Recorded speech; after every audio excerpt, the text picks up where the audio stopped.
नमस्कार दोस्तों, स्वागत है आप सभी का यूपीएससी सिंप्लीफाइड में। दोस्तों, सबसे पहले तो मैं आशा करता हूं कि आप सभी की एग्जामिनेशन की प्रिपरेशन अच्छे से चल रही होगी। I wish that you are absolutely on track and you are following your schedule in letter and spirit. आज मैं आप सभी के सामने इसलिए आया हूं because today I am starting a mini series for CSAT preparation. ये मैंने डिसाइड क्यों किया, क्योंकि पिछले एक हफ्ते में एटलीस्ट मुझे 6 मैसेजेस आए हैं स्टूडेंट से, जहां पे they are asking sir what should be my strategy for CSAT, मुझे कितने क्वेश्चन अटेम्प्ट करने चाहिए, क्या मुझे रीडिंग कॉम्प्रिहेंशन में फोकस करना चाहिए या फिर मैथ्स क्वेश्चन करने चाहिए, एप्टीट्यूड पे फोकस करना चाहिए। तो I thought let us have a small mini series because we have less than 40 days. तो 10 डेज हम लोग इसको कंटिन्यू करेंगे, जहां पे I will be giving you some ideas about how you have to approach the CSAT examination. Of course CSAT is qualifying, लेकिन इसको lightly नहीं ले सकते। So let me tell you plan of action. आज का जो डिस्कशन है, यहां पे मैं आपको 5 ब्रॉड आइडियाज बताऊंगा, जिससे कि आपको सीसैट के बारे में थोड़ा सा क्लैरिटी आएगी। अगले सेशंस में हम लोग थोड़ा सा स्पेसिफिक चलेंगे, जहां पे कुछ सेशंस रीडिंग कॉम्प्रिहेंशन के ऊपर करेंगे and then will segregate different sessions probably on logical reasoning, DI, aptitude, अलग अलग क्वेश्चंस। और जो भी जैसे मेरा अनुभव रहा है उसके बेसिस के ऊपर मैं आपको ये चीजें बताने वाला हूं। अगर इस पूरे सीरीज में से एक भी चीज, एक भी आइडिया, एक भी वीडियो वीडियो आपको मदद आ गया, तो I would consider this to be a grand success. Okay, अब चलिए शुरुआत करते हैं आज के डिस्कशन की। Cracking the CSAT code, this is about cracking the CSAT code where I will be telling you 5 basic idea. सबसे पहली चीज आपको ध्यान रखनी है कि सीसैट से डरना नहीं, ठीक है? क्योंकि बहुत बार मैंने आपको बताया कि जैसे जैसे एग्जामिनेशन पास में आएगी तो वो डर शुरू हो जाता है। और 2 पेपर्स हैं, जीएस पेपर है, तो GS is the main paper जहां पे आपको कट ऑफ क्लियर करना है। CSAT is a qualifying paper. तो कई बार होता है कि स्टूडेंट सीसैट को लाइटली ले लेते हैं और दे मिस आउट। आई थिंक पिछले 5 सालों में मैंने देखा है सीसैट की जो कॉम्प्लिकेशन है या फिर सीसैट का जो जो लेवल है वो बढ़ता हुआ जा रहा है। क्वेश्चंस थोड़ा सा टफ आते हुए जा रहे हैं, रीडिंग कॉम्प्रिहेंशन में भी अलग अलग तरह के सवाल आते हुए जा रहे हैं। तो इसकी वजह से होता क्या है, those who are over confident they miss out, those who are under confident they also miss out. तो सबसे पहली चीज आपको ध्यान रखना है कि आपको सीसैट से डरना नहीं है। हाँ, क्वालिफाइंग नेचर है, I totally understand, but you need to respect the examination for sure. इसको नेग्लेक्ट नहीं करना है, डरना नहीं है, नेग्लेक्ट नहीं करना है। और आपको ध्यान रखना है कि CSAT paper is all about skills, it's not about knowledge पर से। तो आपको अपनी सीसैट के स्किल्स बढ़ाने, जैसे मैंने आपको बताया पिछले 5 सालों में कॉम्प्लेक्सिटी क्यों बढ़ी है, क्योंकि I think I know at least 4-5 students, more than that student, जहां पे उन्होंने जीएस में कट ऑफ क्लियर किया। पिछले साल ही किसी ने मुझे भेजा, अभी जो मार्क्स आए थे उसमें 2025 के अटेम्प्ट में somebody had scored 96 in GS paper 1, लेकिन 63 के आसपास सीसैट पेपर में था, so could not qualify the prelims examination. ऐसा होता है, तो आपको ध्यान रखना है CSAT paper it's all about that skill and it's all about your positive mindset. तो डरना नहीं है इससे, क्वालिफाइंग नेचर है। 2 घंटे में you have to score 33% of marks, so pay due attention to it. जैसे नॉर्मली जो ओवर कॉन्फिडेंट होते हैं दे आर इंजीनियर्स, ठीक है? I am also an engineer, तो वैसे मुझे सीसैट से उतना डर नहीं लगता कि because we are use to it. Specially जो ह्यूमैनिटीज बैकग्राउंड से आते हैं या फिर जो ह्यूमैनिटीज में थोड़ा सा मैथ्स स्पेशली 11th-12th में या फिर अपने जो डिग्री में मैथ के ऊपर फोकस नहीं किया हुआ रहता है, तो उनको काफ़ी डर लगा हुआ रहता है। डरना नहीं है, you just approach the exam in a very objective में। अच्छे से स्ट्रेटेजाइज करके चलोगे तो आसानी से क्लियर हो जाएगा। सबसे पहले have a positive mindset, CSAT is qualifying and tell yourself I am going to qualify. Okay, the first thing. Next thing, the second thing is you need to strategize for the examination. और किसी भी examination हो या फिर किसी भी चीज के लिए स्ट्रैटेजी बनाना, प्लान बनाना बहुत जरूरी होता है। और कहीं ना कहीं यहां पे स्टूडेंट्स बहुत फॉल्टर कर जाते हैं, क्योंकि जैसे जैसे एग्जाम आता है वो वहां पे एक्सपेरिमेंट करना शुरू करते हैं। अभी फिलहाल आपके पास टाइम है, 40 दिनों से थोड़ा सा कम बचा हुआ है, 1 महीने से थोड़ा सा ज्यादा बचा हुआ है, तो थोड़ा सा अफोर्ड कर सकते हो। बट अभी फिलहाल आपको एक क्लैरिटी होनी चाहिए कि मैं क्या करने वाला हूं या फिर क्या करने वाली हूँ एग्जामिनेशन में। सीसैट को लेकर आपके पास वो क्लैरिटी होनी चाहिए कि how am I going to approach my examination, that what is my strong forte. अभी तक आपने समझा होगा कि यार मेरा इंग्लिश अच्छा है तो मैं थोड़ा सा इंग्लिश पे फोकस करूंगा, या फिर मेरा मैथ्स अच्छा है, रीजनिंग अच्छी है, डेटा इंटरप्रिटेशन मुझसे अच्छा होता है, तो मैं थोड़ा सा वो फोकस करूंगा। ठीक है, आपका स्ट्रैटेजी बना होगा, लेकिन नोट करें there must be a strategy and from my side I would like to tell you that it should be a mix of both. ठीक है, तो अगर आप एक इंजीनियर हैं और आप बिलीव कर रहे हैं कि मैं मैथ्स के दम पे क्लियर कर लूंगा, आई would say that is also risky strategy. और अगर आप ह्यूमैनिटी से आपको लग रहा है मेरा इंग्लिश अच्छा है तो इंग्लिश के ऊपर रिलाई करके मैं क्लियर कर लूंगा, कर लूंगी, that would also be very risky proposition. So from my side I would advise you to have a mix और अ ब्लेंड ऑफ बोथ। ठीक है, रीडिंग कॉम्प्रिहेंशन के ऊपर भी ध्यान दें और एप्टीट्यूड के ऊपर भी ध्यान दें, दोनों चीज़ों पे, यानी कि जो मैथ रीजनिंग दिया है उसके ऊपर भी ध्यान दें। बट आपको बस ये समझना है थोड़ा सा मेरा स्वे किस तरफ हो सकता है। प्योरली मैथ के ऊपर वो रिलाई कर सकते हैं जो मतलब अल्ट्रा कॉन्फिडेंट होते हैं, उनको लगता है चलो यार मैथ में होता क्या कि सर्टेनिटी इज देयर, कि क्वेश्चन अगर आप जितने करके आए हो अगर 100% श्योरिटी के साथ हो जाएगा तो you can go for math. But I would suggest it's always a risky thing to rely only on one thing, go for a mix of both. ठीक है, क्योंकि अगर आप क्वेश्चन पेपर भी देखोगे तो it's more like 50-50 kind of thing. जैसे reading comprehension it contributes about 40%, 40 to 50%, कई बार 50% तक जाता है, बट 40% इंग्लिश से सवाल होंगे, 60% आपके रेस्ट एप्टीट्यूड पे रिलाई कर सकते हो। मैथ्स हो सकता है, आपका लॉजिकल रीजनिंग, डीआई वगैरह, तो इनके ऊपर आप फोकस कर सकते हो। दोनों पे भी दोनों के ऊपर रिलाई करना है, किसी एक के ऊपर नहीं रहना। तो this is a very strong suggestion from my side, do not rely only on one part, okay, unless you are ultra confident about that particular part. English में तो करना ही नहीं, मैं कहूंगा मेरी तरफ से होगा। अगर जो कोई इंजीनियर होगा ना, जो मतलब ग्रेट इंजीनियर्स है, उनको लगता है कि मैं एप्टीट्यूड से क्लियर कर लूंगा, ठीक है, लेकिन इंग्लिश के ऊपर प्योरली रिलाई करना that would be I would say bad strategy, go for a mix of both. ठीक है, एक बार आपने स्ट्रेटजी पार्ट के ऊपर फोकस कर दिया, फिर उसके बाद आपको समझना चाहिए कि मैं कितने अटेम्प्ट करने वाला हूं। अपने दिमाग में एक हार्ड नंबर नहीं लेके जाना। अगर आप मुझसे पूछोगे, मेरा बहुत सिंपल था, जैसे मैंने बताया ना कि I did not have any number in my mind. In fact I use to challenge my self in CSAT कि यार मुझे 80 करके आने 2 घंटे में। I think in one attempt I did do it, but many a times I would end up somewhere around 60-65 question. ठीक है, तो 2 घंटों में 60-65 क्वेश्चन हो जाते थे। ठीक है, तो again that is what was my style of doing it, क्योंकि I used to enjoy it करके। लेकिन एक बहुत ही रियलिस्टिक आइडिया होगी आपकी कि you go for a range of attempting. मैं कहूंगा 50 attempt is very realistic thing, okay.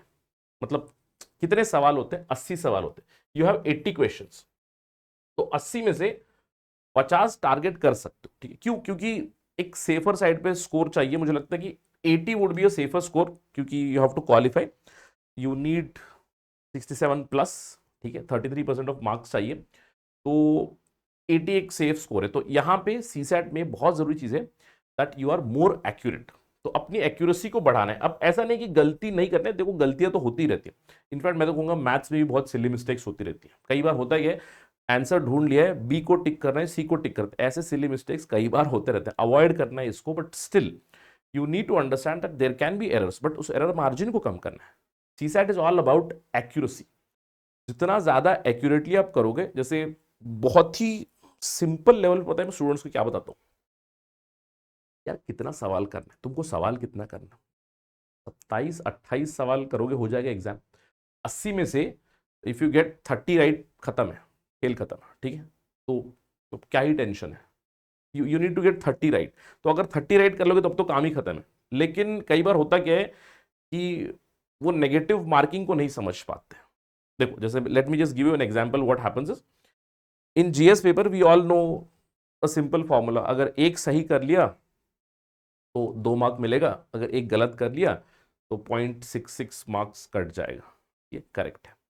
लेकिन सीसैट में होता क्या है, अगर एक सही कर लिया तो 2.5 मार्क्स आ जाएगा, लेकिन अगर एक गलत कर लिया ना तो उसको कैलकुलेट करके देखो, आपको पता चलेगा that you will be losing more mark. या एक तो वो 2.5 तो चला गया, उसके ऊपर अनदर 1.5 1.66 वुड गो ऑफ। ठीक है, तो इसको ध्यान रखना, it's a very very important concept, okay. तो negative marking is very very dangerous in CSAT, इसीलिए एक्यूरेसी के ऊपर ध्यान देना है। तो बेसिक रूल क्या है, 50 क्वेश्चन करो, 80% एक्यूरेसी के साथ करो, तो कितना आएगा, मतलब 80%, 40 सवाल सही कर लिए, उसमें से 3-3.5 सवाल निकल गए, तो you would still and up with somewhere around 83 marks.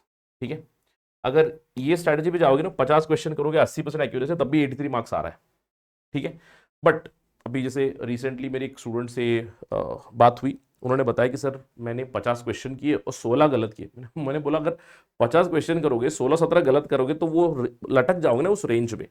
अगर आपने यहाँ पे 16 किए, एग्जामिनेशन में अगर 17 गलत हुए तो यू विल बी गॉन और you will be out of the race. No, ये आपको समझना चाहिए कि गलती गलती का जो मार्जिन है आपका उसको कम करना है। एंड ध्यान रखना, you don't need to solve the whole paper, you just need to clear it very smartly, go with a clear cut strategy. और अगर आप क्लियर कट स्ट्रैटेजी जाओगे ना, उससे होता क्या है कि मेंटली आप तैयार हो, और दूसरा है कि आपको टाइम मैनेजमेंट में काफी मदद हो जाएगी। और next point is about time management only. इस पूरे एग्जामिनेशन में टाइम मैनेज करना बहुत जरूरी है। 120 मिनट है आपके पास, you have 120 minutes and you have around 80 questions. ठीक है, सारे के सारे सॉल्व नहीं कर रहे हैं, but target somewhere around 50 to 60 के बीच में टारगेट करोगे तो काफी आसानी है। मतलब हार्डली, मतलब यू हैव 2 से 3 मिनट एक क्वेश्चन को आपको आराम से मिल जाएंगे। So your target should be to manage time and not spend too much time on one particular question. I understand, जैसे स्पेशली अगर किसी का इंग्लिश पढ़ने का जो स्पीड है वो कम है तो वो रीडिंग कॉम्प्रिहेंशन से डरेंगे। तो उसमें जो आजकल जो छोटे छोटे पैसेजेस आते हैं, फिर इन्फरेंस का कॉन्सेप्ट आता है कि छोटा सा पैराग्राफ पढ़ना है उससे क्या इन्फर किया, उस तरह के सवाल सॉल्व कर सकते हो, है ना, क्योंकि आसान होते हैं, इन्फर करना आसान होता है, ऑप्शंस को एलिमिनेट करना भी आसान होता है। So that way you can approach that और अप्रोच दोज क्वेश्चंस। तो नोट करना है कि time management is extremely important, do not get stuck on one particular question. So approximately 2.5 से 3 मिनट। अब कई बार स्टूडेंट्स करते क्या है कि सर एक एक पर्टिकुलर रीडिंग कॉम्प्रिहेंशन है, उसमें 3 सवाल आ रहे हैं, तो ठीक है, मतलब कितना आपको 10 मिनट हो गया ना, तो 10 मिनट पढ़ लो, तो वही कैलकुलेट करना है आपको। और आपके हिसाब से जो भी स्ट्रेटजी आपने बनाई है कि I will focus on reading more, I will focus little less on maths, उसके अकॉर्डिंग टाइम अलोकेट करो। और ये मेरा पर्सनल सजेशन है, क्योंकि I use to do that and it worked for me, it might not work for you. So find out what is best for you, आपके लिए क्या बेस्ट है ये ढूंढो। जैसे मेरा पर्सनल सजेशन होता है कि पहले आरसी के लिए जाओ, रीडिंग कॉम्प्रिहेंशन के लिए जाओ, और रीडिंग कॉम्प्रिहेंशन में भी be a little picky and choosy. जैसे अगर आपको शॉर्ट शॉर्ट पैराग्राफ्स या फिर शॉर्ट आरसीज मिल गए तो उनको सॉल्व करो, कुछ उस तरह का स्ट्रैटेजी बना सकते हो। टाइम आपका होना चाहिए तो वही 45 to 60 minutes on reading comprehension, because again जितने क्वेश्चन है उसके हिसाब से 40 से 50% क्वेश्चन होते हैं, तो you would end up giving more time वहां पे, क्योंकि पढ़ना होता है, पढ़ के उसको एनालाइज करना होता है, थोड़ा ज़्यादा समय लगता है। तो 50 मिनट से 60 मिनट ठीक है। उसके बाद लास्ट 1 आवर फॉर एप्टीट्यूड। ठीक है, अब एप्टीट्यूड में भी you got to be picky and choosy with respect to your own strength. जैसे किसी का स्ट्रेंथ है कि वो मैथ्स के आसानी से कर लेंगे, तो मैथ्स के क्वेश्चन ढूंढो, सॉल्व करो, 2-3 मिनट में सॉल्व कर लो। ठीक है, या फिर किसी को लगता है नहीं नहीं मैं लॉजिकल रीजनिंग में अच्छा हूं, तो लॉजिकल रीजनिंग के सॉल्व करो। किसी को लगता है डीआई में अच्छा, तो डीआई कर लो। तो इट डिपेंड्स ऑन यू। ठीक है, be picky and choosy there as well. इसके अलावा ध्यान रखना है, do not get stuck on one question और वन पर्टिकुलर पार्ट। अब ये मैं क्यों बता रहा हूं, because many people have told you, you must have heard it a million times कि डू नॉट गेट स्टक, फिर भी हम स्टक हो जाते हैं, specially because of the ego and a small kind of subconscious mistake that we commit in the examination. क्यों पता है, जैसे हम लोग कहते हैं ना कि वो संक कॉस्ट फैलेसी कहते हैं। अगर अगर किसी ने सुना होगा शेयर मार्केट में, या फिर अगर if somebody deals in that equity market, you must have heard about the concept of sunk cost fallacy. sunk cost fallacy का मतलब क्या है, ऑलरेडी मैंने इसमें समय डाल दिया तो let me take out some result out of it करके हम लोग वेट करते रहते हैं। ये आपके साथ सीसैट में भी होता है, स्पेशली उन क्वेश्चंस में, स्पेशली जैसे कि लॉजिकल रीजनिंग में, डेटा इंटरप्रिटेशन में, या फिर रीडिंग कॉम्प्रिहेंशन में, जहां पे आपने उसको पढ़ा, शायद पूरा समझ में नहीं आया, डाउट आ रहा है, टाइम वेस्ट हो रहा है, लेकिन आपने देखा रहे यहाँ पे 4 सवाल है, यहाँ पे 3 सवाल है। ठीक है, तो उस पर स्टक हो जाएंगे, और आपको लगे चलो और 2 मिनट देता हूँ, और 5 मिनट देता हूँ, 10-15 मिनट उसमें निकल जाएंगे। और क्योंकि आपको लगा कि अगर ये मैं सॉल्व कर लूंगा, अगर इस लॉजिक को मैं डिसाइफर कर लूंगा, तो यहाँ पे 4 सवाल हो जाएंगे, यहाँ पे 3 सवाल हो जाएंगे। उस हड़बड़ी में होता क्या है, yes if you get it right you earn 4 questions, but if you get it wrong there is a domino effect of सभी के सभी गलत हो जाएंगे। ये नहीं करना है। That is why do not get stuck at one place, specially do not have any ego in the examination.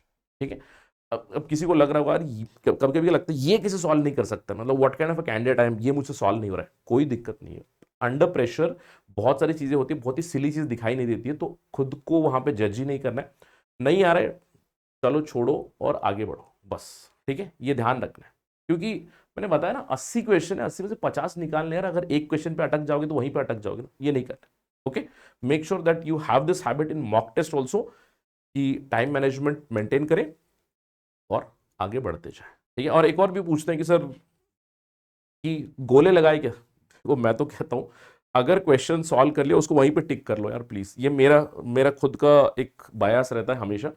If you solve the question you darken it then and there itself, ये मत करो कि last में darken करना, या फिर समझ लो जैसे एक पन्ना होता है, if somebody feels that sir your advice is wrong, that if I find one question उसको गोला लगाऊंगा तो मेरा टाइम वेस्ट होगा, तो एक काम कर सकते हो, जो क्वेश्चन पेपर होता है उस क्वेश्चन पेपर में आपको 4 सवाल मिलेंगे, मतलब 1 2 3 4, तो चारों को सॉल्व करके अगर उसमें से जितने हो गए वो तो टिक कर सकते हो ना। Does that make sense to you? Whatever suits you, you do it, but keep on encircling it, क्योंकि लास्ट में स्पेशली सीसैट में बहुत बहुत बड़ी गलती होती है एस्पिरेंट से कि वो डार्कन करने वाली चीज अंत में रखते हैं, अंत के 10 मिनट में 15 मिनट में उनको लगता है कि मैं वो गोला सारे के सारे गोले बना दूं, वो नहीं करना है।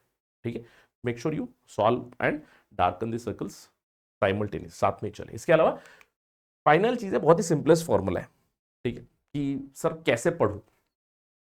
मैं सभी स्टूडेंट्स को एक ही एक सुझाव देता हूं, कुछ मत करो, प्रीवियस ईयर क्वेश्चन के ऊपर फोकस करो। मतलब एक पर्टिकुलर कोचिंग मटेरियल या फिर एक पर्टिकुलर किताब हो, एक पर्टिकुलर लॉजिक हो, उस पर रिलाई मत करो।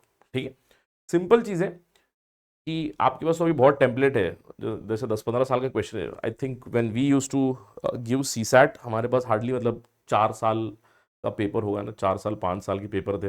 आई think that would also be enough, but जिस लेवल की कॉम्प्लेक्सिटी बढ़ रही है, आई वुड सजेस्ट यू, जैसे कब से आया है सीसैट, 2011 से अगर मैं गलत नहीं हूँ तो you have 15 years of papers यार, 15 साल के प्रीवियस ईयर क्वेश्चन कर लो। I think that will help you a lot. और ध्यान रखना है, प्रीवियस ईयर क्वेश्चन क्यों मदद करेगा स्पेशली सीसैट में, क्योंकि देखो सवाल तो रिपीट नहीं होगा, UPSC does not repeat the question, लेकिन लॉजिक तो वही है ना। अब एक चीज बताओ कि टाइम पे क्वेश्चन है, वर्क पे क्वेश्चन है, प्रॉफिट एंड लॉस के ऊपर क्वेश्चन है, लॉजिक तो वही रहेगा।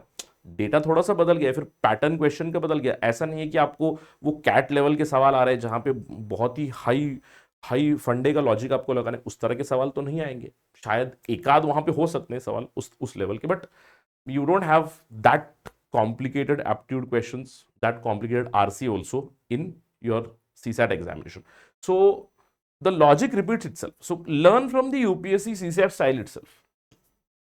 कि पिछले 10 सालों में रीडिंग कॉम्प्रिहेंशन में किस तरह के सवाल आ रहे हैं। रीडिंग कॉम्प्रिहेंशन भी अगर आप पढ़ोगे तो एक ऐसे टाइप का बहुत बड़ा सा आरसी रहेगा, 3-4 सवाल उस पर रहेंगे, या फिर छोटा सा एक पैसेज दिया हुआ है उसका इन्फरेंस बताना है, या फिर आपको कुछ अजम्पशन करने हैं, वहां पे भी आपको एलिमिनेशन कैसे कर सकते हैं उसके ऊपर फोकस करना है। ऑफकोर्स उसके ऊपर we will have the next sessions on that itself, जहां पे हम लोग कुछ चीज़ें सीखेंगे, कैसे हम लोग एलिमिनेशन का टेक्निक इस्तेमाल कर सकते हैं, किन चीज़ों पे फोकस करना है, ये सारी चीज़ें करेंगे। बट जैसे मैंने आपको बताया, अभी तक आपके दिमाग में एक फ्रेमवर्क बना होगा, और जो भी ये मैं सीरीज रन करने वाला हूं उसको आप अपने फ्रेमवर्क में ही सेट करना।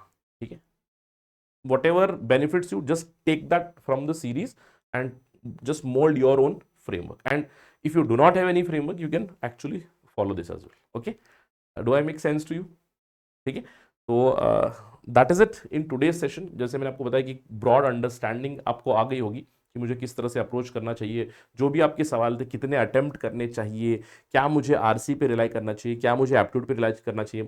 मुझे लगता है कि बहुत सारे सवालों के जवाब आपको दे दिया। अगर आपको फिर भी कोई भी सवाल हो, कोई भी डाउट हो, do reach out to me on these avenues. ठीक है, ये मेरा सोशल मीडिया आईडी है @RahulSai222, ये मेरा नंबर भी है जहां पे आप मुझे डायरेक्टली मैसेज कर सकते हो। ठीक है, so I will see you in the next session where will move ahead with this particular series. Thank you very much for watching this. I'll see you very, very soon. Jai Hind.